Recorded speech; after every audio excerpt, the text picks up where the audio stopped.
नमस्कार दोस्तों, मैं अंकुर उपाध्याय स्वागत करता हूं आप सभी का आपके अपने YouTube channel share market analysis में। दोस्तों यहां पे आप सभी के साथ एक ब्रेकिंग न्यूज कवर कर रहा हूं और दो स्टॉक्स जो कि काफी हेविली परेशानी में आ सकते हैं इस खबर के चलते, जिनके लिए सिर्फ आपको मैं अलर्ट कर रहा हूं। यहां पे बड़ी प्रॉब्लम में फंसते हुए दिखे हैं ये दो स्टॉक्स और हुआ क्या है एक्चुअली में इसके बारे में समझेंगे। जीएसटी के कहीं ना कहीं इनके टैक्स चोरी का आरोप लगा है और ये आरोप बहुत गंदा होता है। जब जब टैक्स चोरी के आरोप लगे हैं कंपनीज पे बड़ी गिरावट आई है, बट एक्चुअली में कंपनी बहुत बड़ी है और जो टैक्स की इनके ऊपर आरोप लगाए गए हैं वो उतने कुछ खास बड़े नहीं है, लेकिन बड़े हैं। टोटल 2500 करोड़ की टैक्स चोरी का आरोप लगाया गया है जीएसटी की तरफ से, जीएसटी काउंसिल से, और यहां पकड़ी गई है चोरी, यानी कि कंफर्म हो चुकी है। जीएसटी डिपार्टमेंट ने कह दिया है क्लियर कि टैक्स चोरी हुई है, आपको पैसे भरने पड़ेंगे। और सबसे बड़ी बात, इन कंपनीज ने भी माना है कि हां टैक्स में कुछ तो गड़बड़ी करी है हमने, लेकिन इन्होंने पैसे उतने पूरे नहीं भरे जितने जीएसटी वालों ने कहा है, जीएसटी भरने को कहा है। मींस की डिमांड आपसे हुई है 500 करोड़ की, आपने दिए 200 करोड़, बचे हुए 300 करोड़ आप कहां से गए भाई। तो अब जीएसटी की तरफ से लास्ट और फाइनल वार्निंग जानी है, उसके बाद इन्होंने पैसे नहीं दिए तो इनके पास केवल एक ही विकल्प है कि कोर्ट में केस करने, जो कि बहुत मुश्किल हो जाता है इनके लिए। और इसे करने के लिए कोई भी कंपनी जल्दी से तैयार नहीं होती कि इनसे लड़े कि हम नहीं दे रहे हैं, चोरी नहीं की है इस तरीके से, या फिर अपना टैक्स भर दें।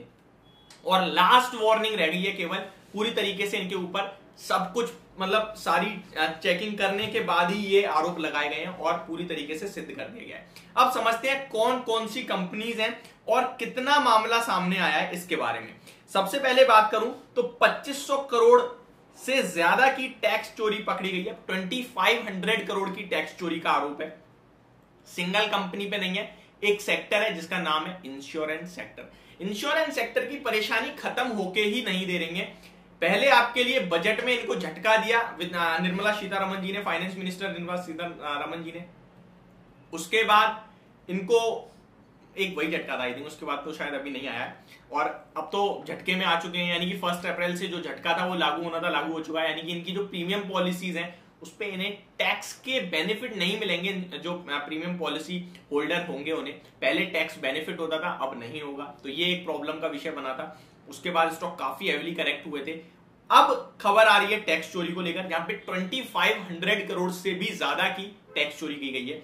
बहुत बार रिपीट कर दी शायद मैंने लाइन। चलिए स्टार्ट करते हैं, आगे स्टॉक्स के बारे में समझते हैं। तो पहला नाम निकल के आ रहा है एचडीएफसी लाइफ का। एचडीएफसी ग्रुप के ऊपर ये मतलब थोड़ी प्रॉब्लम का विषय है। एचडीएफसी लाइफ के ऊपर 500 करोड़ की जीएसटी चोरी पकड़ी गई। तो 500 करोड़ की चोरी पकड़ी गई है एचडीएफसी लाइफ पे, और एचडीएफसी लाइफ ने कबूल करते हुए 200 करोड़ भर भी दिए हैं। ठीक है, 200 करोड़ की जमा कर दिया है जीएसटी, लेकिन 300 करोड़ अभी भी बकाया है। तो इन्हें पे करना होगा लास्ट वार्निंग से पहले और लास्ट वार्निंग के बाद भी कर सकते हैं, और अगर नहीं करते तो इन्हें उनके खिलाफ जाके केस करना होगा, उनसे लड़ना होगा कि नहीं की और सिद्ध करना होगा, जो कि बहुत मुश्किल होता है। तो इन्हें पे करने ही पड़ेंगे। आगे बात करें सेकंड नंबर पे आईसीआईसीआई प्रूडेंशियल ने भी लगभग 550 करोड़ की जीएसटी चोरी पकड़ी गई है। 550 करोड़ आईसीआईसीआई प्रूडेंशियल, और इन्होंने भी लगभग 190 करोड़ जमा कर दिए हैं। तो सेकंड स्टॉक है आपके लिए आईसीआईसीआई प्रूडेंशियल, जिसपे 550 करोड़ की टैक्स चोरी का आरोप लगाया है और इन्होंने 190 करोड़ पे कर दिए, बचे हुए इन्हें अभी पे करने हैं। थर्ड है बजाज अलायंस की, लगभग 150 करोड़ की चोरी पकड़ी गई है। और इस तरीके से कुछ 3 स्टॉक्स हैं, 3 कंपनीज हैं जिनके ऊपर टैक्स चोरी का आरोप लगाया है। ओवरऑल 2500 करोड़ का आरोप है टैक्स चोरी का। 700-750 करोड़ इन्होंने पे कर दिया है, बचा हुआ रेस्ट ऑफ द अमाउंट पे करना है और करना ही करना है। सेकेंड, बट कंपनी बहुत बड़ी है तो 300-400 करोड़ इनके लिए उतना मैटर नहीं करता, बट ये एक नाम की टैक्स चोरी करी, ये ज्यादा खराब लगता है। अब एचडीएफसी लाइफ और बजाज अलायंस ने ईमेल का जवाब नहीं दिया, इन लोगों ने अभी तक जवाब भी नहीं दिया है। आईसीआईसीआई प्रू ने जवाब में कहा कि अभी साइलेंट पीरियड चल रहा है।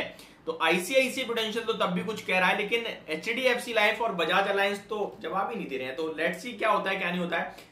दोनों ही स्टॉक्स के चार्ट्स को देख लेते हैं, बट डेफिनेटली ये काफी नेगेटिव न्यूज है। अब HDFC लाइफ दिग्गज है और मतलब काफी लोग प्रेफर करते हैं इस स्टॉक को, मुझे भी काफी पसंद है, बट परफॉर्म नहीं कर रहा है ये स्टॉक काफी समय से। वैल्यूएशन इन इंश्योरेंस कंपनीज के हाई है। माना ऐसा जा रहा था जब कोविड आया था तो सबको पता चला कि यार ये हेल्थ इंश्योरेंस ना बहुत इंपॉर्टेंट है, लेना ही लेना चाहिए।